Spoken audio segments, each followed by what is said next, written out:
बिस्मिल्लाहिर्रहमानिर्रहीम। क्या इलाज किया जाए कि वो मरीज़ जिसका ट्रांसप्लांट का क्रॉस मैच पॉजिटिव आ चुका है या उसका डीएसए का टेस्ट पॉजिटिव आ चुका है, उसको क्या इलाज किया जाए कि हम फिर भी ट्रांसप्लांट कर सकें। ये सवाल इसलिए इम्पोर्टेंट है, ख़ास तौर पे मैं पाकिस्तान के तनाज़ुर में इसे बताना चाहूँगा, और इंडिया और मेरा ख़्याल है तमाम वो मुल्क जिनके अंदर ये रिवाज नहीं है कि हम मरने के बाद अपने ऑर्गन अतिया करते हैं, वहाँ पे एक ज़िंदा इंसान किसी दूसरे इंसान को ट्रांसप्लांट गिफ्ट करता है। वहाँ पे ये सवाल और भी इम्पोर्टेंट हो जाता है कि फ़र्ज़ करें एक ही देने वाला है और उसके अंदर ये वाली चीज़ पॉजिटिव आ गई है, तो फिर क्या किया जाए।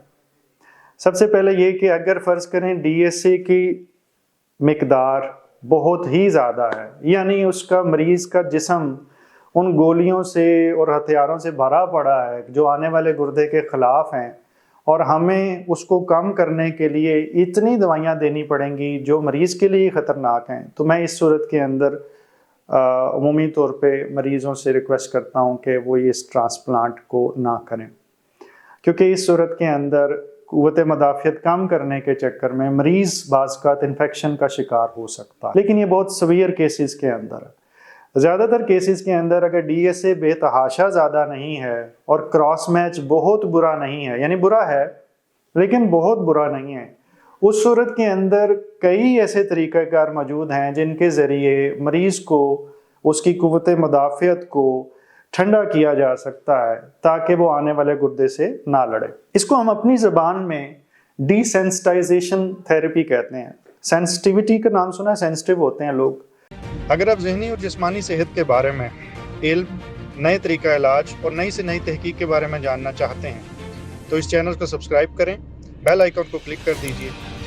अगर वीडियो में कुछ अच्छा लगे तो लाइक एंड शेयर करें ताकि ये इल्म दूसरों तक पहुंच सके। ये डिसेंसिटाइज करना है कि हम उसको कहते हैं कि उसका क़ुव्वत मदाफ़ियत ज़रूरत से ज़्यादा सेंसिटिव ना हो, उसमें कबूलियत ज़्यादा आ जाए।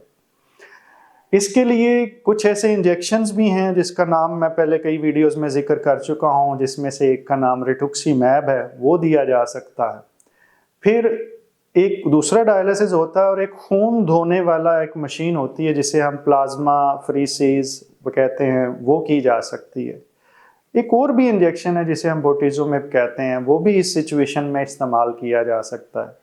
और ये सारी चीज़ें अलग-अलग करने के अलावा बाज़ स्टेप वाइज एक के बाद एक की जाती है।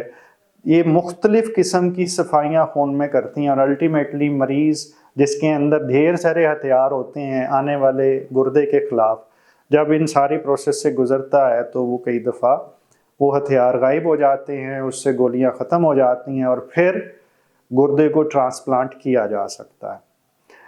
इसके अंदर रिस्क ज़रूर मौजूद होता है कि ज़ाहिर है हम जब हथियार छीनेंगे किसी मरीज़ की क़ुव्वत मदाफ़ियत से तो इन्फेक्शन के चांस कदरे बढ़ जाते हैं।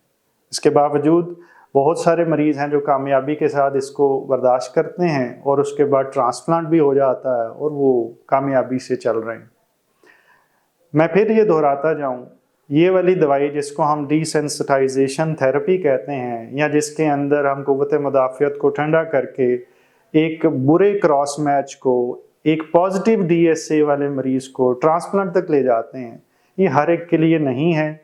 बहुत बुरे क्रॉस मैच के लिए इतनी मेहनत करना और क़ुव्वत मदाफ़ियत को बिल्कुल जिस्म से गायब कर देना फ़ायदे की जगह बाज़ औक़ात नुकसान का भी सबब बन सकता है।